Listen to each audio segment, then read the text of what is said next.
distance, and look at you people all spread out 6 feet. That's pretty impressive. But we like it the old way a little bit better, don't we? And we'll be back. We'll be back to that soon, I think. I really believe it. And we were received by thousands and thousands of people coming in, and they came in from all over, and all the way from the airport to here. It was really something special, so it was really great. Sit down, let's have a little fun, and we'll talk, and then we'll talk about the business and the great job that you're doing, and we really appreciate you being here. Thank you very much. I'm honored. In the heart of the Lehigh Valley. Now, just so you know, I have a brother who was a great brother, passed away a long time ago, Fred, and he went to Lehigh University. I've been up here many times, actually, and I gave a commencement address years ago at Lehigh University. It's a great school, but whenever I think of this area, I think about my brother. But I really am honored to be with the extraordinary workers of Allentown, Pennsylvania. Every day you prove that American workers are truly the best in the world, and that's what they are. And we're showing that now. We're starting to make more and more product in the United States. I was with some of your representatives, associates they call themselves. I don't know. I assume if they're associates, you're all making the same money. I hope so. They call themselves associates. Sounds nice, right? More and more I see that. But it's good, and they're good, and they're doing a great job, frankly. But they're talking about so much of the product now is made in the USA, whereas in the past it wasn't. It wasn't. But they were talking about 90%, 80 to 90% is made of what you distribute is now made in the USA, and that's taken a long while for us to get it. I started that right from the beginning. It's probably one of the major reasons that I'm here. It's called America First. We want America first. We love the world. We want America first. Today we're announcing a groundbreaking initiative to replenish and modernize our strategic national stockpile. The cupboards were bare. You've heard me say it a lot. When we came into this administration, those cupboards were bare. I've come to this major medical supply distribution hub because the workers here at Owens and Minor have a critical role in this national effort. And it's a critical role that you fulfilled incredibly well, or I wouldn't be here. I would have found someplace else. And thank you for those beautiful hats. I appreciate it. Thank you. Thank you very much. From the moment this terrible virus reached our shores, each of you has worked relentlessly to get the vital supplies to our healthcare warriors. And they are warriors, aren't they, when you see them going into those hospitals and they're putting the stuff that you deliver, but they're wrapping themselves and the doors are opening and they're going through the doors and they're not even ready to go through those doors. They probably shouldn't. But they can't get there fast enough, and they're running into death just like soldiers run into bullets, in a true sense. I see that with the doctors and the nurses and so many of the people that go into those hospitals. It's incredible to see. It's a beautiful thing to see, but I really call them warriors. We're all warriors. Everyone in our country is a warrior. We have to be, because of what happened. And it should have never happened. It should have been stopped at the source. But each of you has worked relentlessly to get those supplies to our healthcare warriors and all across the hospitals, and specifically for this plant in New York, New Jersey, and Pennsylvania. As you know, the pandemic has inflicted profound hardship, especially in the areas that you serve. Within one heartbeat, America grieves for every life and every family, all of those that have been lost, and all over the world. 186 as of this morning, 186 countries. What a horrible shame. And we thank God for the courage of those on the front lines. And you make it possible for them. Just as the men and women of Allentown have done in every generation, I know it well. The workers at this facility have answered the call in America's hour of need. Many of you are working long before dawn, get up and you go to work, and long after midnight. I know your hours. I was talking to your people, your representatives. They say, you wouldn't even, I'm saying one of the hours, they said, you won't even believe it. I said, but I work those hours too. We all work. We're all working hard. You're driving forklifts, staging pallets, packing, picking, loading, and shipping all sorts of things all over these primarily free states. Since February, you have deployed an amazing 1.75 million N95 respirators, and you make them now yourselves. 3.4 million gowns, 80 million gloves, and much more. And on behalf of our nation, I want to thank you because you're making America proud. We really do. We thank you very much. Thank you all. Thank you.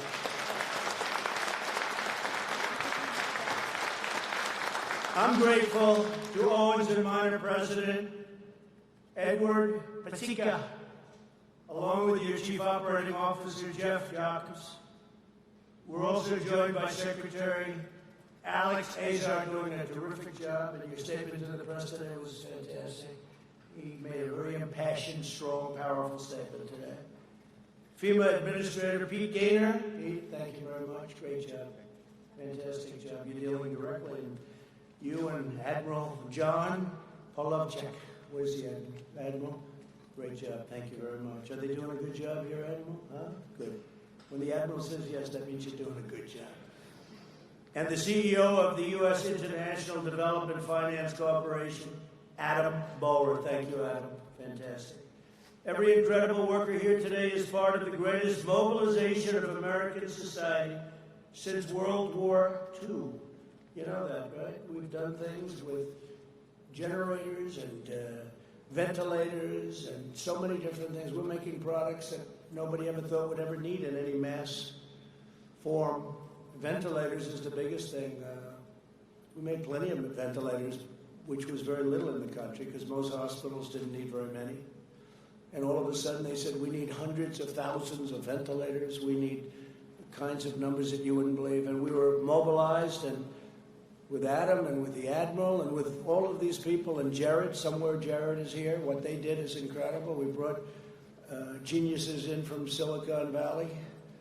And all of a sudden, within a short period of time, we had 11 plants up making ventilators.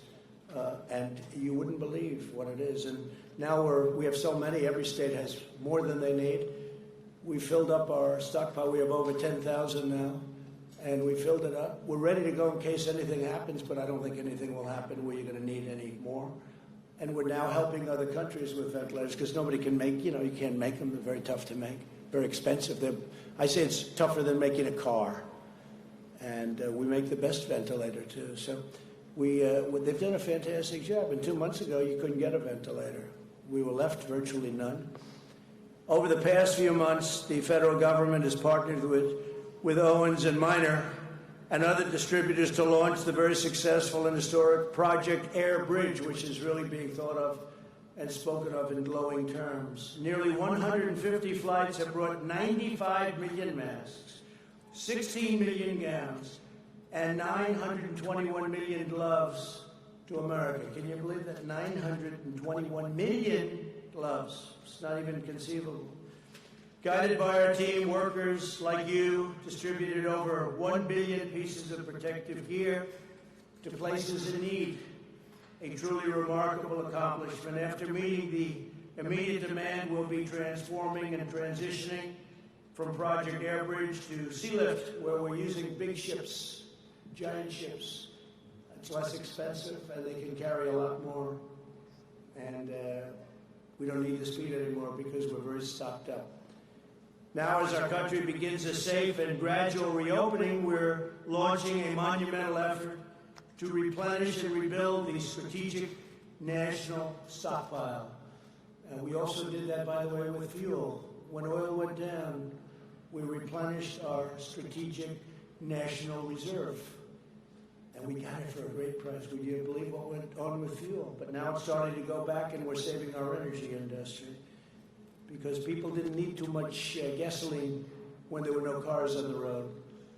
And I said to the governors, I said, there are no cars on the road. This is a good time to fix your highways. Fix your highways now. Some did, and some didn't, right? They didn't. They were worried that two people working 35 feet away from each other or driving a tractor or whatever they might be doing, they'll catch the virus. But the ones that did were really helped because you went from being these massive traffic jams to having no traffic. And I can tell you, Florida was a state. Great governor, And Ron he told me, he said, I'm doing it. I said, that's a good thing. Not everybody did. Ron DeSantis, governor of Florida. But some did, and they've saved tremendous amounts of money. And in rush hour, they're building, and they hardly had to close a lane. So, there are a lot of good things you can do, but some people decided not to do that. Under the previous administration, the stockpile was depleted and never fully refilled.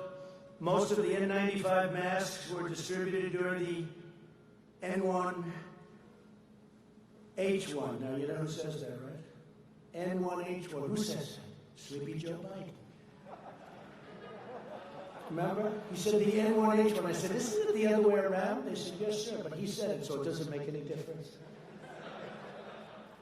But during the H1N1, and that's the swine flu, and it was a pandemic in '09 that was not well handled at all, got very poor marks. Never again will another president inherit empty shelves or expired products, at least, hopefully in 5 years you're talking about. Maybe 9 years, maybe 13 years.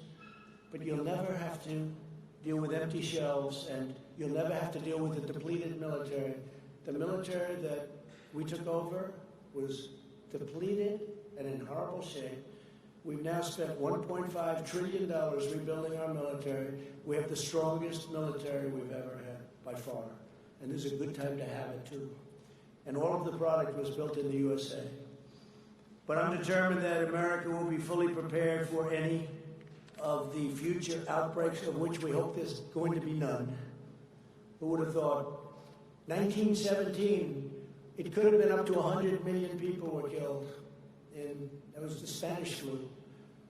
1917, who would have thought this was going to happen? That's over 100 years ago.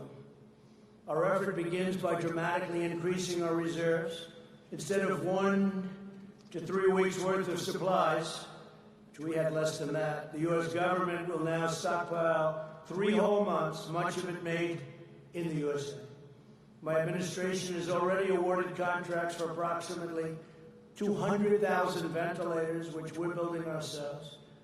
And now that we're restocking, all of those great things are happening with ventilators. My administration has also ordered 800 million N95 respirators and face masks. Face masks also we're making here. Last week I was at Honeywell, great company, high-tech company, and they're making masks. And they're making face masks. They're making a lot of different things that 3 months ago they never even thought about. They've geared up. It's incredible what some of the companies have been able to do. You've seen that, what Honeywell has done, an incredible job they've done. But many of them are manufactured by Owens and Minor. Many of the things that we're doing and delivering happily to places that were not able to get it, done by Owens and Minor. Thanks to a major investment in Del Rio, Texas, your company plans to produce an astounding 20 million N95 masks per month. That's more than you do here. I don't know. Are you going to take that? I don't think so. That won't last long, right? But think of that, 20 million N95 masks per month, and that's going to be very shortly. Next, my administration is taking action to modernize the stockpiles during this crisis. Admiral Polovchek and his team built a cutting-edge system that allows the federal government to integrate seamlessly with our nation's largest distributors to procure, produce, and deliver astonishing quantities of supplies where they're needed the most. We have an incredible system. Hope we're not going to need it, but it's there, right? Well, it's there. It's there like nobody would even believe. And the press doesn't ever talk about it. They don't want to talk about it. They are right there. They don't want to talk about it. They are a disaster. But that's okay. The people understand, and that's all that really matters when you get right down to it. Going forward, we'll build on the system to create a stockpile that is not only the best resourced in the world, but also evolves to meet all of the new threats that can happen, things that you're not even thinking about right now. We'll continue to partner with American industry and distributors like you to help manage and rotate our vastly expanded inventory. The final step in rebuilding the stockpile is to bring critical manufacturing permanently back to America. Wouldn't that be nice, right? We're doing it, and we've been doing it. My goal is to produce everything America needs for ourselves and then export to the world, and that includes medicines. It's very important. Too reliant on other countries. And I've been saying that for a long time, long before I became elected president, right? He knows. He's been hearing it. To this end, earlier today, I signed an executive order, just signed it, invoking the Defense Production Act to grant new authority to the U.S. International Development Finance Corporation. Just a little while on the plane. This federal agency normally invests in economic development projects in other countries. I said, how about investing in our country? We invest in other countries. Globalists, you know what a globalist is? They want the globe to do well, but they don't care about us. Now, we want everybody to do well, but we have to take care of America first. It's got to be America first. And you know what? Other countries say their country first. Why wouldn't they do that? But we didn't do that. We had a bunch of globalists. They didn't know what the hell they were doing. But under my order, it will now also invest in our country, helping to bring vital factories, pharmaceutical producers, and most importantly, jobs back home where they belong. Now, we had the greatest economy in the world. We had the best job numbers we've ever had. We had almost 160 million people working. We were never even close to that. The best unemployment numbers we've ever had. African American, Asian American, Hispanic American had the best job numbers in history, in the history of our country. They never did so well. Best income numbers. Best stock market numbers, 401k numbers. The good part is the stock markets, because we know what we're doing. The stock market's ready to move. Never went down like a lot of people said, wow, it's 23, 24,000. It was 29,000. It never went down like people would have assumed, because they know what's happening. They know, smart people, a lot of smart people, they know what's going to happen. We're going to have an amazing next year, one of our best. But we had the greatest year ever, and then we had to turn it off, artificially induced. We had to turn it off. And if we didn't do that, we would have lost 2 million people instead of, whether it's 95,000, 100,000, one is too many, but we would have lost 2 million people, maybe more than that, maybe somewhat less. But think of it, even if it was a little less. Multiply what we have by 20. Or by 15, wouldn't be acceptable, wouldn't be sustainable. People would have said, what's going on over here? Multiply as bad as you've seen it. And you know, you can say what you want about the flu, but I've never lost anybody to the flu that I knew. I mean, I've had people, friends, they have the flu, they're sick, they don't feel good. And you call up, how you doing? You know, 3 days, 2 days, a week later, they're fine. Nobody ever said they died. But I've lost 5 people that I know. 2 people were very good friends of mine. And you call up 2 days later, how are they doing? Sir, they're in a coma. I said, they're in a coma. Now, they were older. I wouldn't say they were the greatest of health. I wouldn't say their weight was perfect. Not perfect. But they're gone. So it's just a terrible, terrible thing. In my administration, we believe in 2 beautiful rules: buy American and hire American. This afternoon, I also have great news on testing. You know, we've been doing testing at a level that nobody's ever done it before. We cannot get the press to write about it or write fairly about it. And nobody has ever done. We've done double what anyone else. If you add up all of the countries in the world, we've done more testing than all of the countries in the world added up together. Nobody's ever done anything like that. And we have the best tests. We have tested 2 months ago, didn't even exist. Our great companies came up with things, Abbott Laboratories and so many others. They came up with things at Roche. They came up with things that nobody even believes. So we have the best testing in the world. It could be the testing's, frankly, overrated. Maybe it is overrated. But whatever they start yelling, we want more, we want more. You know, they always say, we want more, because they don't want to give you credit. And then we do more, and they say, we want more. but we have the greatest testing in the world. But what we want is we want to get rid of this thing. That's what we want. We want to get rid of this thing. This afternoon, I also have great news on that testing. America has now conducted its 10 millionth test. That's as of yesterday afternoon. 10 million tests we gave. 10 million.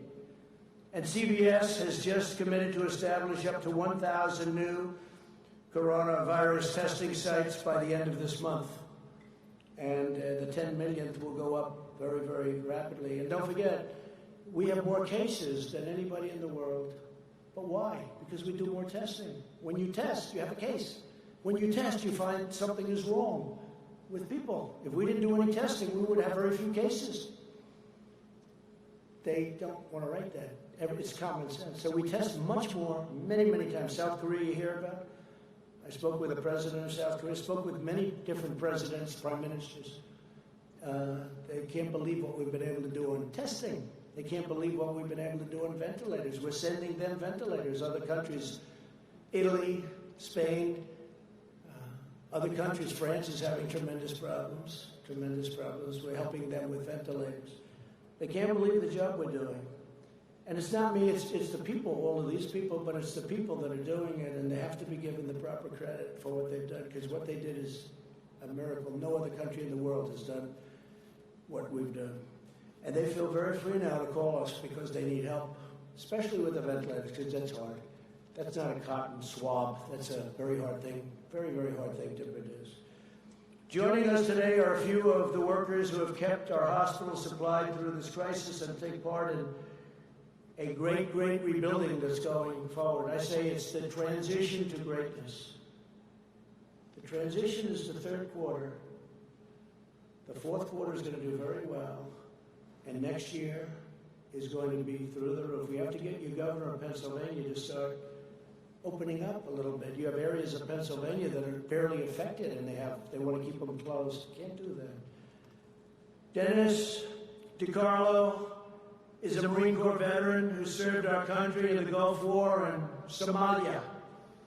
Now he continues that spirit of service as an operations supervisor. And Dennis, please come up and say a few words. Come. Thank you.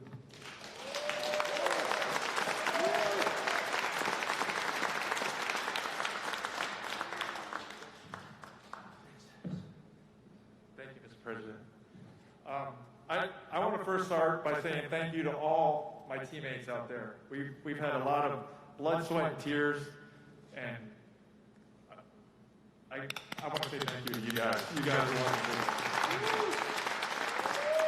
I know we're in a crisis situation with our country, and people have asked me how it's changed. For us, it's almost with little modifications. It's day-to-day business for us as dealing with the medical supplies. But I feel the one emphasis is on the seriousness.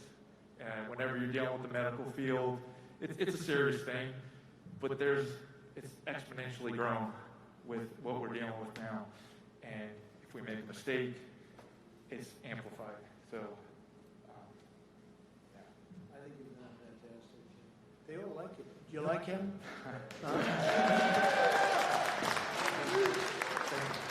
Dennis, thank you. Good job.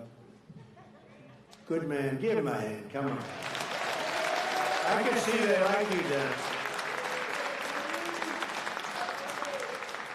They were told to be very low-key when you walked up. They said, "We don't care. We're clapping for Dennis." Thank you. I saw what went on there. Eric Yost is a distribution teammate who's now in his 26th year with Owens Minor, and he says he has never been prouder of your work right here in Allentown. We love Allentown. I love Allentown. Eric, please come on.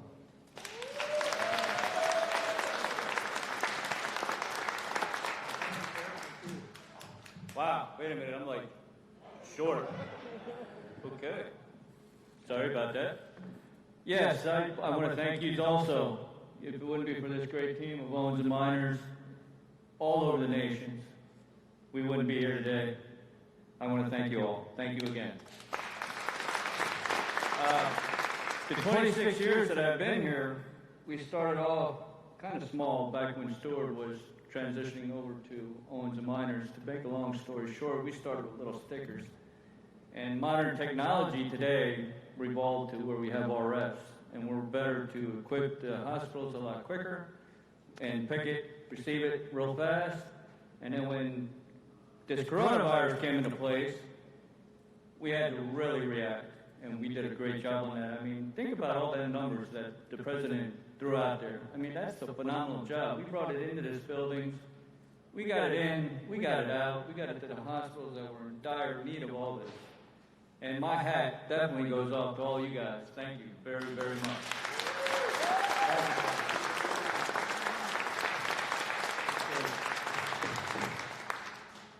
Thank you very much. Carol Tim is a safety and training coordinator who has taken on extra duties during the emergency. Carol, please come on. Thank you, Carol.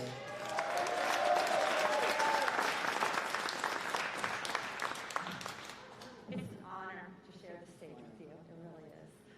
And I think everybody knows I've been so excited about your visit. I'm the safety training coordinator, and my job is to make sure everybody goes home at the end of the day, which is very important to everyone's family. It's important to America because it's important for these people to show up the next day, because these are the unsung heroes that save lives every day, and they do it humbly.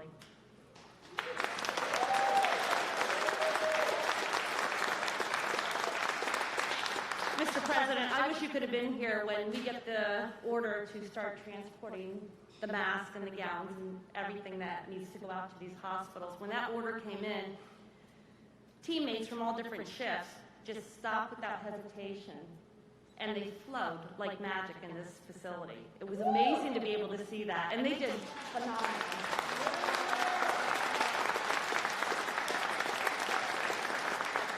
And you mentioned about their hours. They don't stop working until the job's done, because everything they do today saves a life tomorrow.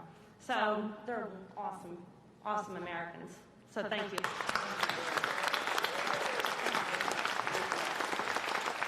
Thank you, Carol. Great job. And you're really blessed in this state with some tremendous congressmen who really worked hard, been really incredible teammates. Sean Parnell is going to be fantastic too. I hope that all works out. But he's an outstanding person. But they really work very hard, and I can say that some don't and some do. This state, you have a lot of hard workers, so you're very well represented. But I want to thank you all, because for generations, American greatness was made, forged, and won in places like Bethlehem and Easton. It's the home of Larry Holmes, right? Larry Holmes. Is he still in Easton? Oh, good. Well, say hello. He was some fighter, huh? He used to talk about Easton. That's great. Say hello to Larry. And Allentown, your ancestors in this region are the patriots who mined the coal, loaded the rail cars, and poured the steel that built our biggest cities and raised our tallest towers. I built some of them. This is the place, this is where it starts. In the 20th century, Pennsylvania workers helped put America on top of the world. Now we're reclaiming our heritage as a nation of manufacturers. You saw how good those numbers were, going up, up, up. We're going to have an interruption, but you watch what happens starting in the fourth quarter, probably starting in the third quarter a little bit, transition quarter. We're going to be bigger and better than ever. We've learned a lot. We've also learned not to rely on others so much. Let's do it ourselves, let's build it ourselves, let's make it ourselves. But you're going to be a nation of manufacturers, and Pennsylvania workers will once again, you're going to lead the way. With your help, we will vanquish the virus. We're going to vanquish the plague. I call it the plague, because that's what it is.